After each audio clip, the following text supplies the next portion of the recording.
Hello, my name is Carla Thompson here at the museum and the Lakota Museum, and I'm here to read three books for the children. And I'm going to start out with Star Boy.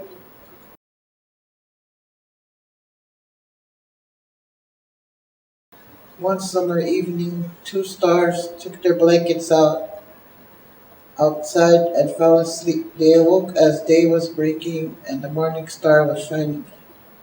I love morning stars, said the older sister. He is the only star who knows both night and day. He is so handsome. Morning Star is my husband. Later, the girl went to the river for water. A young man stood in her path. Please let me pass, she said modestly. I do not know you, but I am your husband, Morning Star, the young man answered. And then she saw who stood before her. He was straight and handsome like no other man. Come, he said, holding above her a juniper branch in which a spider had woven its web. We shall go to my home in the sky world. Close your eyes.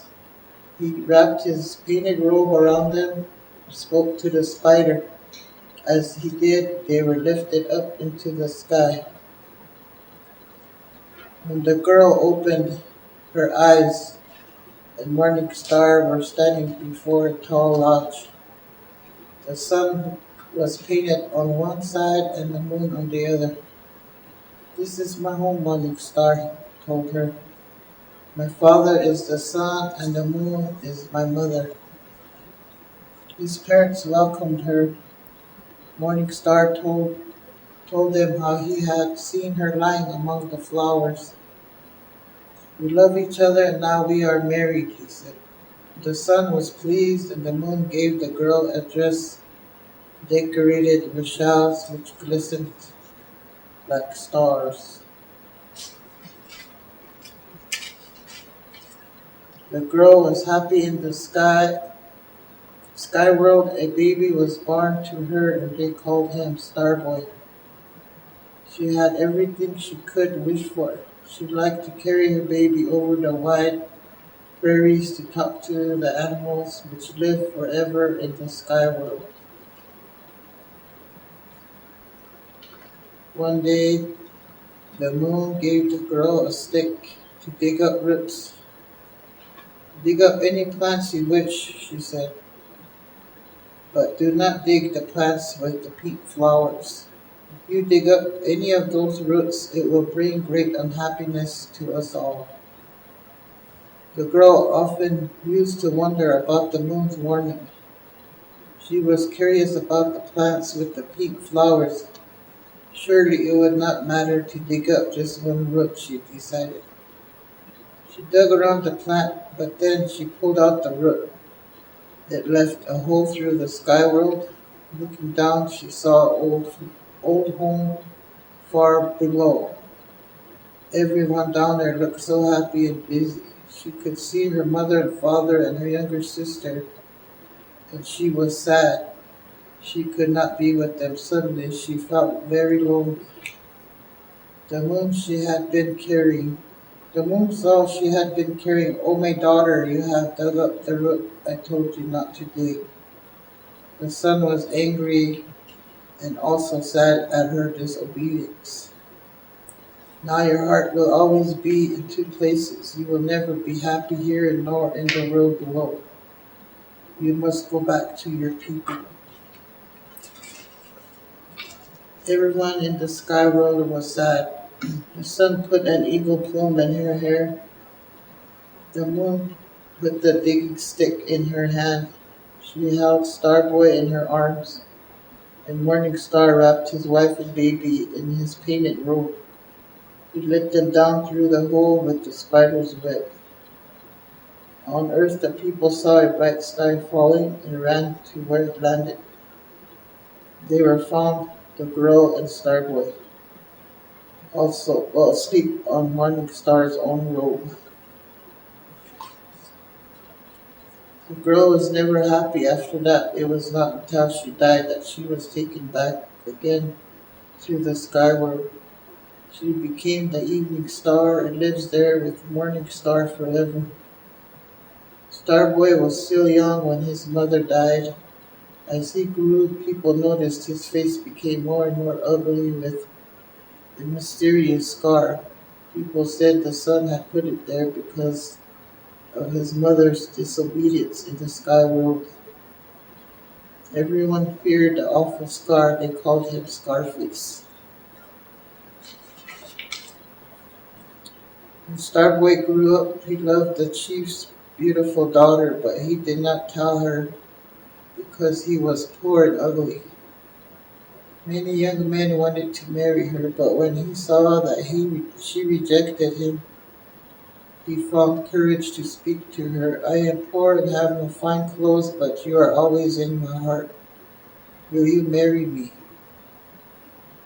I have waited for you to ask me, she answered, but the sun has told me that I cannot marry without his blessing. Go back to Sky World where you were born. Tell your grandfather that what is in your heart is always in mine. As a sign of his blessing, ask him to take away the scar from my face. Starboy felt full of hope yet also despair. How will I ever find a way to Skyworld? Take courage. Try hard, she said. You will find a way. Not even the wise men could tell Starboy the way to Skyworld. And so he asked the birds and animals because they have different kind of wisdom. They all told him, go to the place where the sun sinks down each evening. There you will find his lodge.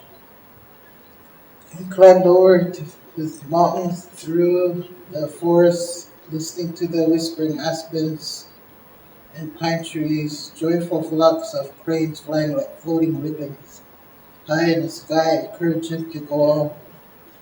The owl called out to him, go to the place where the sun sinks down each evening. There where you will find his lodge. One day, tired with walking so far, Starboy came to the end of the land. Before him spread a great water. His journey seemed to end at the water's edge. As night began to fall, two moons appeared swimming from the shore. Suddenly, Starboy was not tired anymore.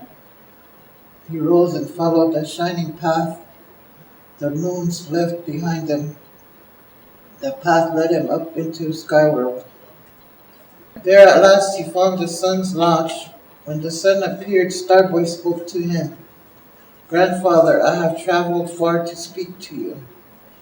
I am your grandson born here in Skyworld, but on earth I am the poorest of men. I have come to ask for your blessing. I love the beautiful daughter of the chief. We wish to marry, but I am ugly with the scar you once gave me in anger. Oh, grandfather, have pity on me. Give us your blessing so that we can marry. Take away the scar. His grandfather lifted up his face and looked at Starboy.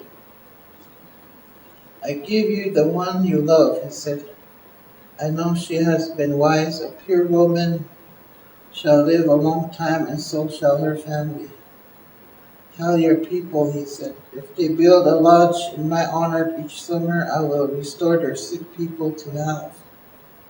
Then in the sun's dazzling light, Starboy felt the scar slowly fading away. And in a little while the sun left on his journey across the sky. When Starboy died, he was taken back up into the sky world, low over the eastern horizon before the sun rises.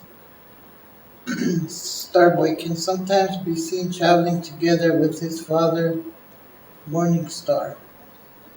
Starboy can also sometimes be seen at nightfall walking with his mother, Evening Star. When the people see them, they are glad to remember they have relatives in the sky world. During the summer, when the sun reaches his highest place in the sky, they build a special lodge in his honor. The Sundance Lodge is round like the earth and sky. It is supported by sacred trees standing at the center, and like the teepees opens to the rising sun. Inside, the people dance and give thanks and pray that the Creator will take away their scars and make their hearts new again, just as Starboy was made new a long time ago.